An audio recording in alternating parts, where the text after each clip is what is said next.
So this morning I'm going to change out the IAC valves. There's nothing wrong with them. I'm just rebuilding another set of throttle bodies that I have. And as you saw a couple of weeks ago, I took the injectors out of this car, put in a different set. Now I'm going to take the IAC valves out and put in another set. And that way I know when I rebuild these throttle bodies that I'll have IACs that work correctly and the injectors that work correctly. None of the stuff in this car is very old, and if I just put it together with brand new unused parts, I don't really know when I'm finished them whether it's actually correct or not. So what we're going to do is we'll put in a set of IAC valves, and then I'll show you how to get the idle to relearn. Basically, we're just going to take the car up to 35 miles an hour. That'll put it in a relearn position. And after we do that, then we'll bring it to a stop several times with the air conditioner on, several times with the air conditioner off. And when we come to a stop sign, the idle is going to hang up high, right? 15, 1700, and then it will slowly 15, 14, 13, 10, 9, and then usually goes 8, 7, 8, 7, 9, right in there. So that's what we'll do this morning, and we'll swap them out. We'll disconnect the battery. We'll connect the battery back up. We'll go take it out, we'll run it up to 35 miles an hour, and then we'll bring it to a stop several times, and we'll see if we can't get this thing to idle back down where it's supposed to. All right. Okay, so let's jump in here. We'll open up the hood, and we'll go ahead and get started. Okay. Gotta love the hoods on these cars, huh? So the first thing we're going to do is go ahead and grab the top of the air cleaner off. So we'll take these two screws out. Right. Once we get them out, then the next thing we're going to go after is the 10 millimeter bolts. There's 4 of them. We're just going to loosen them up until they come out of the throttle bodies, but they don't actually come out of the air cleaner. They're locked in. Okay. So we'll get all 4 of them out.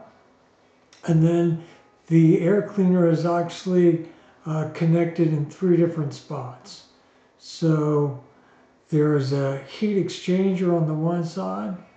There in the front, there's the AIR pump. And then to the side that I'm coming to now, there's a breather. So we've got to get the breather disconnected. We've got to get the AIR disconnected. And then we have to get the hot air intake disconnected. Right? So when you push out one, the other one wants to go back in, so you just wiggle this around. Finally, we get this out of here. We pull the vacuum line off of the back. That goes into the driver's side throttle body, the inside vacuum line. So now that we've got that out of the way, next thing we can do is go ahead and take out these 2 IC boards. So these 2 ICs, they're either 32 millimeter or they're 1 5/16". Now this is just a special wrench that I have, and it fits in there a lot better than a big 5/16 or a 32 millimeter wrench would. So it's easy to get them in. Now the driver side gave me a hard time. The passenger side came right out.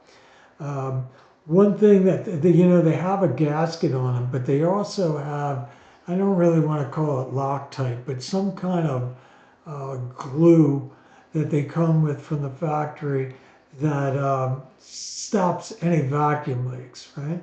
Now the driver's side, I couldn't really get it to come out. It kind of fault me a little bit. So what I'm doing now is taking out the 3 bolts out of the throttle body, actually just taking out the back one, and then loosening up the 2.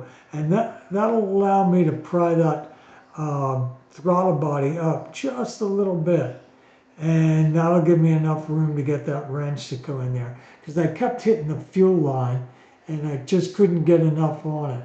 as you can see, I'm putting a pretty good amount of pressure here, and this is that glue that I was talking about that's on the IACs. It's kind of holding it in, but it's starting to loosen up, and we'll get that thing to come out of there. Now, once we get the two out, then we'll go ahead and change them out. Okay, so a couple more turns here with the wrench, and then it'll finally loosen up enough to get it out by hand, right? And there's the glue that I was talking about. So we'll unpackage these new ones, and we'll go from there. Because quite honestly, they're out of China. I can't get, even the AC Delco ones, they're made in China. So maybe they work, maybe they don't, I don't know. I just assume put them in this car. If they work, great. If they don't, I'll put my old ones back in.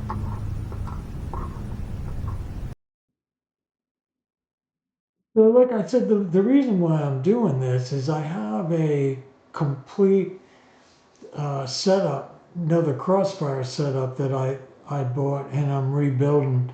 I'll sell it if anybody wants it. I originally was going to use it myself, but I decided that I don't really need two intakes.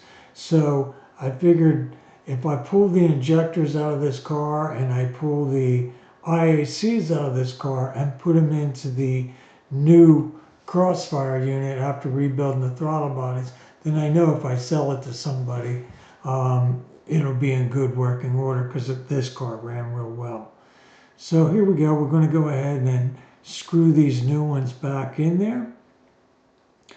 And you do want to make sure that you put the right style in there. I said that you can't get the AC Delco ones, or the good AC Delco ones anywhere, that were made in America. Everything's in China. And so that's why I'm doing this. But the other thing that you want to watch for is there's 3 different design IACs, 3 different style pintles. So you want to make sure that you have the right style pintle. They all have slightly different angles. So that's a big thing to watch out for. So here we go. I got the one in. We'll go ahead and get the other one in. Now that I've got that in, we'll go ahead and tighten up the throttle body that I loosened up a little bit, right? Because I couldn't get the wrench underneath that one IAC good enough to get a bite on it. I think if it would have come out a little bit easier, the wrench probably would have, but I didn't want to round it off, so that's why I loosened up those 3 bolts on that throttle body. So the next thing we're going to do is go ahead and disconnect the battery, and I'll leave the battery disconnected while I put the air cleaner back together. But you know, for you guys that keep your cars in garages and always have the batteries disconnected so they don't go dead, you've got to remember that every time you drive one of these cars, you're going to have to take it to 35 miles an hour and relearn the idle, because when you disconnect the battery, that's it, right? The computer loses its memory. It's not like a modern day car. So we'll put this air cleaner back on, hook up the vacuum line, hook up the breather tube is what I'm doing now. Then you have the AIR that's up in the front. And then finally we'll go ahead with the heat shield on or the hot air intake on the other side. So there's the air. It takes a little bit of time to get these things all in the right spot so the air filter will lay down flat, right? I'm not doing the breather right now, and then also trying to get the air, and then finally we go back on the other side, and then I'll put in the hot air intake, right? So, and then I'll start all 4 of these screws by hand, make sure I don't strip out the throttle bodies. Once I get them started, then we'll go ahead and tighten them down. Now you don't want to leave these things too tight because you don't want to bend up your air cleaner. Remember I said they're caged bolts, so they can't come out and fall down in your engine and destroy your motor, right? So Just tighten them down, make them snug, but don't bend up the air cleaner. Right? Once we've got that, we'll put the lid back on. Make sure that that's okay. That cover that goes over top of the distributor cap sometimes can get in the way. Once we get that aligned, we'll go ahead and put the wing nuts back down. Once we get them snugged up, we'll just walk around and make sure that everything is sitting properly and we didn't get it snagged on anything. Right? Make sure none of those hoses underneath there is kinked. Once we've determined everything's in its right spot, then we can go back across. We'll plug the battery back in. Now the battery's been disconnected long enough that it has lost all its memory. Once we get that plugged in, we can go ahead with the next step, which is relearning. Right? So we'll get the hood closed, we'll fire this thing up, and we'll go out and get it relearned. Right? So we fired it up, and it came right to 1500, and this is actually after it warmed up a little bit. You can see it's 119 degrees, and the idle's around 18 or 19. So that's about right on a cold engine. Now we go ahead and I've got the engine warm. You can see it's 190. So we come to a stop, and we're just going to sit there, and we're going to wait for that tack to drop down. It's going to start at 13, 12, 11, 10, 9, 8, 9, 8. And it's just going to go back and forth. And we're going to do this several times, right? We're just going to keep bringing it to a stop, and we're just going to sit there until the idle figures out what exactly it wants, right? Now, it's a pretty cold day out, so it's probably not going to go below 8. Sometimes when it's real hot, it'll do 7, 8, 7, 8. When it's colder, it does 8, 9, 8, 9. So I think that's good. We've done the both the air conditioner on and the air conditioner off, so it should have both learns done. All right, guys, thanks so much for watching. I appreciate it. If you could like and subscribe, I greatly appreciate that. Have a great day.